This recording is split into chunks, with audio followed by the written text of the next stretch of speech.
ඉතින් යාළුවනේ උබේගෙන් 3:35ට විතර වත්තලේ ඉඳන් කොළඹට හයරක දුනා. ඉතින් ඒක ගන්න දැන් මම පිකප් ලොකේෂන් එකට ඇවිල්ලා ඉන්නේ. ඉතින් ඕගොල්ලන්ට පොඩි දෙයක් පෙන්වන්න කියලා හිතුණා. සමහර කට්ටිය නම් දන්නවා, සමහර කට්ටිය දන්නේ නැහැ. ඉතින් හයරක ස්ටාර්ට් කරන්න කලින් අපිට කාඩ් එක ඇස්ති කියලා බලන්න පුළුවන් පොඩි ක්‍රමයක්. මෙන්න මෙතන මුදල් ගමනක් කියලා පෙන්වනවා නේද? එහෙමනම් මේ හයරක අවසානයේදී කෑෂ්.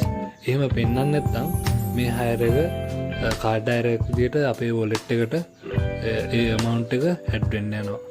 ඉතින් දැන් පැසෙන්ජර් ආවා, පින් එක දුන්නා, හයරක ස්ටාර්ට් කරා. දැන් ඉතින් යන්න තමයි තියෙන්නේ. ඉතින් මම ආයේ වීඩියෝ එකක් ගේන්නම්.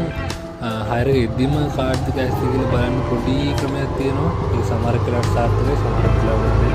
අපි බලමු. කොහොමද මේ හයරක ස්ටොප් කරා කිලෝමීටර් 9.37යි.